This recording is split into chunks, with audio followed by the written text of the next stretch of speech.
पिता। बच्चे अपनी स्थिति में हर हाल में खुशहाल हैं, उनको लगता है कि हम खुशहाल हैं, पर बच्चे खुशहाल इसलिए नहीं है। जैसे आप बच्चों को खुशी किस में आती है? माता पिता में। माता पिता की खुशी किस में आती है? बच्चों में। लेकिन देखिए, अगर चलिए बच्चों की खुशहाली के लिए, तो पहले जाइए आप शिव परिवार में। शिव परिवार में देख लीजिए गणेश जी का माता पिता, तो यानी हमारे जीवन में जब हमने जन्म लिया तो पंचांग ज्योतिष देखते हैं, ज्योतिष देखिए तो ज्योतिष में एक नक्षत्र के 4 चरण होते हैं, सभी को पता है, जग विदित है, पंचांग में लिखा है। फिर ये कौन सा चरण है? वो जन्म। जन्म नक्षत्र के, एक नक्षत्र के 4 चरण हुए। तो पहला चरण है मातृ चरण। अगर मातृ चरण में हम हैं, पर आज देख लीजिए हर बेटा चाहता है कि माँ आ जाए हमारे चरण में, लेकिन मातृ चरण में नहीं जाना चाहते। दूसरा है पितृ चरण, तीसरा है गुरु चरण, चौथा है हरि चरण यानी विष्णु चरण। तो अगर आप कर्मनिष्ठ होकर के माँ चरण पे चले गए हैं, आप देखिए ईसा को अर्था पुत्रेण जाते ना योना विद्वान धार्मिका खचरत सुतैन हता खचरा जननी खचरत सुतय खचरा असुतय खचरत कुलय खचरा को अर्था कस्मै प्रयोजना। अगर संयोग से पुत्र तो हमने जन्म दे दिया, लेकिन हम पुत्र को संस्कार नहीं डाल पाए। हम आज के माता पिता का भी हम दोष देते हैं। बेटा थोड़ा सा बड़ा हुआ ना तो स्कूल भेजिए, जाओ जाओ जाओ पढ़ो पढ़ो, और थोड़ा बड़ा हुआ ना तो कमाओ कमाओ कमाओ। मतलब 2 ही चीज चाहिए, पढ़ो पढ़ो और कमाओ कमाओ। अरे मेरे भाई, पैसे को आप सब कुछ समझ के बैठ गए, पैसा सर्वोपरि है। जैसे अंग्रेजी में बोलते हैं ना, माई लाइफ माई वाइफ। संस्कार पैसे को नहीं देता महत्व, संस्कार योग आदर्श बना दीजिए, पैसा अपने आप आ जाएगा। पैसे के पीछे मत दौड़िए। जैसे राम जी को उठा करके आप यही देख लीजिए, छोटा सा उदाहरण है। भगवान राम वन को गए थे, अपने से नहीं गए। जब बेटा बड़ा हुआ, राम जी थोड़ा बड़ा हुए, पहले राम जी कहाँ जाते हैं? गुरुकुल। गुरुकुल में कितने साल? प्राइमरी शिक्षा। प्राइमरी शिक्षा कर, आज का परिवेश है, प्राइमरी शिक्षा करके आ गए। प्राइमरी शिक्षा पढ़ के आते हैं, फिर हमको कॉलेज की जरूरत है। माता भली भांति जानती है, तो माता कैकेयी ने राजा दशरथ क्या कहा? हमको राम को वन भेज दो। चौपाई के माध्यम से कैसे करें? जैसे राम जी को राजा बनाने का चला, तो मंथरा को पता चला, तो मंथरा ने जाके कैकेयी को भांति भांति से लगी बोलने। तो कैसे करूं? तो कहते हैं दुई वरदान भूप संठाती, मांगहूं आज जुड़ावूं छाती, बहुविध चेरी आदर देई, को भवन गवनी कैकेयी, जाई निकट नप का मृदुवानी, प्राण प्रिय कहीं है तरिसानी, सुनहु प्राण प्रिय भावत जी का, देव एक बर भर थई टीका, तापस वेश विशेष उदासी, 14 बरस राम वनवासी। क्या कह रही है माँ? हर माता चाहती मेरा बेटा बन जाए।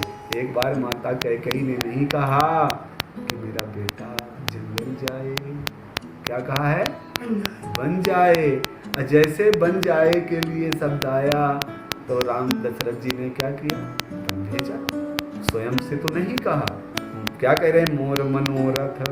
अब पुत्र और आपने पैसे का जो जिक्र किया ना, तो आप योग आदर्श बनाइए, डिग्री और पैसा अपने आप मिल जाएगा। तो राम जी से सीखिए। तो क्या कह रहे हैं राजा दशरथ? मोर मनोरथ सुरतरु फूला, हरत किरण जिम हत्यो समूला, अवध उजाड़ कीन कैकेयी। अवध को उजाड़ दिया, 3 हिस्से अचल विपत्ति के नहीं। ऐसी विपत्ति अवध में दे दिया। कौने अवसर का भय? किस अवसर में आप पुत्र को संतति दे रहे, जन्म दे रहे हैं, किस मुहूर्त में दे रहे हैं? और यहाँ क्या कह रहे हैं राजा दशरथ? कौने अवसर का भय गयऊ नारी विश्वास। नारी से विश्वास जा रहा। किस अवसर के कई हमको मिली थी? जोग सिद्धि सब पूर्ण हत्यो विद्या नाश। एक योगी तब किया 1000 वर्ष, 5000 वर्ष, 100 वर्ष, 200 वर्ष। और जब वरदान का टाइम आता है कि अब हमको वरदान मिलने वाला है, तो उसको कामना आ गई, उसके अंदर वासना आ गई, नाना प्रकार के विकार आ गए उसके अंदर। और जैसे विकार उसके अंदर पैदा हो गए, तो वही कैकेयी के अंदर कामना आ गई ना। तो एक शरीर ही एक अयोध्या है। शरीर क्या है? एक अयोध्या है, अवध है। आप इसको अपने ऊपर ही निर्धारण कर लें।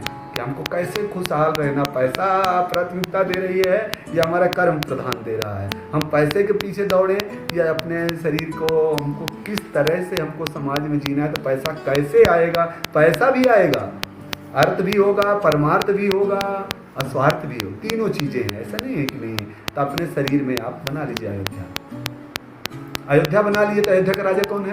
दशरथ। तो इस शरीर के कौन है राजा? 5 ज्ञानेंद्रिय 5 कर्मेंद्रिय, वो ये दशरथ है। फिर जब 5 ज्ञानेंद्रिय 5 कर्मेंद्रिय हो गई राजा दशरथ के, तो भक्ति भी थी राजा दशरथ के पास, भक्ति रूपी कौशल्या थी राजा दशरथ के पास थी। और जब भक्ति रूपी कौशल्या थी तो भक्ति वही रहेगी जिनका मन सुंदर होगा, और जिनका मन सुंदर होगा तो सुमन सुमित्रा, सुंदर मन सुमित्रा है। और जैसे सुंदर मन आया तो देखिए कितना बढ़िया मन अच्छा है, भक्ति अच्छी है तो संतति अच्छी होगी। लेकिन वहाँ पे संतति नहीं होने पाई और कामना आ गई, कामना रूपी के कई तीसरी पत्नी आ गई। नहीं तो बढ़िया सुंदर था, भक्ति बढ़िया थी, मन बढ़िया था, अब संतति होने नहीं पाई, कामना आ गई, कामना रूपी के कई। अब जब कामना रूपी के कई आ गई तो अब क्या करें, यहाँ तो विपरीत परिस्थिति हो गई। और जब विपरीत परिस्थिति हो गई तो गुरु के शरण में गए, तो गुरु ने क्या कराया, अब आपके ही शरीर से मैं उदाहरण दे रहा हूँ कि आप गुरु ने फिर क्या कराया, यज्ञ। कौन सा यज्ञ? पुत्रेष्ठी यज्ञ। पुत्रेष्ठी यज्ञ कैसे करा रहे हैं? कहते हैं जो आपके अंदर भक्ति है ना, भक्ति रूपी कौशल्या है ना, उसमें ज्ञान रूपी राम को हम प्रादुर्भाव कर लेते हैं। अरे आपके अंदर भक्ति है, ज्ञान हो जाए ना, तो आप तो माता पिता क्यों दुखी हो रहे हैं, संतति से क्यों दुखी हो रहे हैं, जो ज्ञान ऐसा डाल रहे हैं जो आज हमको समझने को तैयार, माई लाइफ माई वाइफ। तो जैसे राम को, ज्ञान को कौशल्या रूपी भक्ति से प्रागट किए कौन? गुरु। एक गुरु सच्चा चाहिए, ऐसे में गुरु नहीं मिलेगा।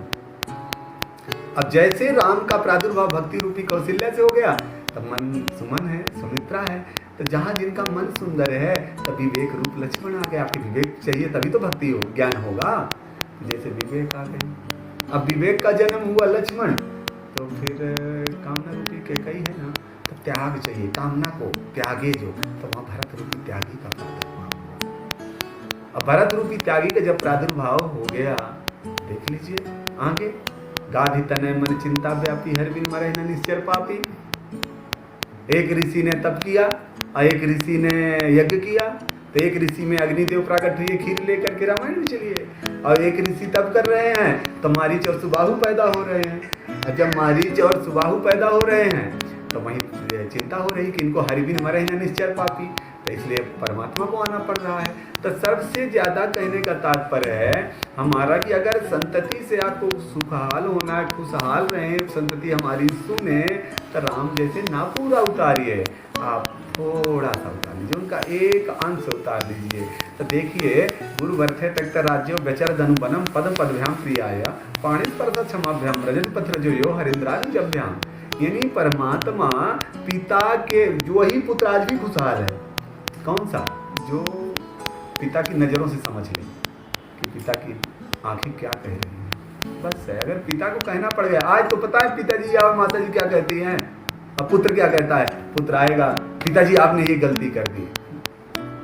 पुत्र आकर के पिता को कहता, पिता ने आपने ये गलती कर दी, तो वहाँ उत्तर पता है पिता क्या दे रहा है, क्या देना चाहिए। लेकिन पिता कुछ नहीं कहा, नहीं बेटे मैंने तो ऐसा कुछ नहीं किया, क्योंकि मुँह में ग्रसित हैं। जबकि पिता को उत्तर होना चाहिए कि बेटे मेरी एक ही गलती हुई है, तुम जैसे संतान को जन्म दे करके, मेरी एक गलती हुई है। जो माता पिता में जो संतति कमी तिल मात्र को देख ले तो समझ लो कि वो संतति खच्चर है, गधा है। माता पिता में प्रश्न उठाने का तो सवाल संतति को होता ही नहीं है। लेकिन देखिए, दुख का कारण मात्र सिर्फ एक है, जो हम संस्कार नहीं डाल पाते। हमने स्कूल तो भेज दिया, पढ़ने को चले तो गए, लेकिन हम 10-5 मिनट बैठा करके हम रामायण पढ़िए ना, रामायण पढ़िए, गीता पढ़िए, भागवत पढ़िए, वाल्मीकि पढ़िए, पढ़ेगी हर माँ पढ़े। ये कोई ब्राह्मण क्षत्रिय वैश्य सूत्र से संबंध नहीं है, सभी लोग पढ़िए। अब पढ़ के संतति को आप जब देंगे ना, जब उसको योग बनाएंगे तब तो धर्म को देखेगा। अब उसको पता ही नहीं है कि क्या है रामायण, क्या है गीता, क्या है भागवत, क्या है अन्न पुराण, अब हम बोले रामायण का, कई कई लड़के तो पूछ बैठते रामायण क्या है गुरुजी, हमें से पूछे रामायण का मतलब क्या है।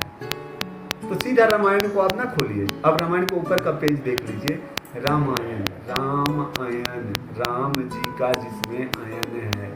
हमसे खुद स्वयं को प्रश्न किए कई बार, गुरुजी रामायण का मतलब क्या है। तब कहीं जिसमें राम का आयन है, तब बोले तो फिर राम यहाँ है। हम बोले हाँ इसमें तो राम जी हैं। तो बोले क्या करते हैं, तो हम बोले आराम कर रहे हैं। तो बोले किस में, तो हम बोले चौपाई में, चारपाई है ना, रामायण में चौपाई है तो चारपाई है, उसमें आराम कर रहे हैं। तो बोले खाते फिर क्या है, कहीं भक्तों को दोहन करते हैं, दोहा भी है, भक्तों को दोहन करते हैं। उनके किसका दोहन करते हैं, उनके भाव का। भगवान को भात प्रिय है। एक शरीर एक लिफाफा है, अगर खाली लिफाफा परमात्मा को दे दोगे तो परमात्मा को क्या लगेगा। तो इसमें भाव रूपी भक्ति भरो। भक्ति क्या है, माता पिता के चरणों में जाओ, माता पिता के चरणों में जाओ। वही आज तक कोई भी एक पुत्र बता दिए, राम भी बन भटके हैं ना, अगर कहते हैं तो डिग्रियां लेके आए, बनवासी राम, मर्यादा राम, पुरुषोत्तम राम, तपस्वी राम, लंका विजयी राम, त्रैलोक विजयी राम। वो डिग्री अगर माता कैकेयी नहीं भेजती तो मिलती क्या। इतनी डिग्रियां लेके आए हैं। लेकिन एक माँ के कहने पे, आज माँ बोल देना तो बेटे लोग तो देखिए कलिकाल आया कि माँ की ही मुंडी उतार लेते हैं। पत्नी जो कहते वही सब कुछ है। 25 साल बाद पत्नी आई है, 2 महीने में आकर के पूरे खानदान को पढ़ ली। अब जो 25 साल तक अपने ना भाई को पढ़ पाया, ना माँ को पढ़ पाया, ना बेटे को पढ़ पाया, 2 महीने में आकर के तुम्हारी माँ अच्छी नहीं है, तुम्हारी भाभी अच्छी नहीं, तुम्हारी बहन अच्छी नहीं। कौन सी पढ़ाई पढ़ के वो मेरी बेटी आई थी, कौन सी पढ़ाई पढ़ के वो मेरी बहन आई थी, जो भाई मेरा 1 मिनट में पढ़ गया, 2 महीने में पढ़ गए और वही घर टूट गए। जहाँ संस्कार विहीन लोग हैं, हम तो अभी भी और हर पल हर टाइम हमारा प्रश्न यही रहेगा। और सुख होना है, सुख चाहिए तो मात चरण में जाइए, पितृ चरण में जाइए, गुरु चरण अपने आप मिल जाएगा। और गुरु चरण मिल जाएगा तो हर चरण तो फिर पूछे गोविंदा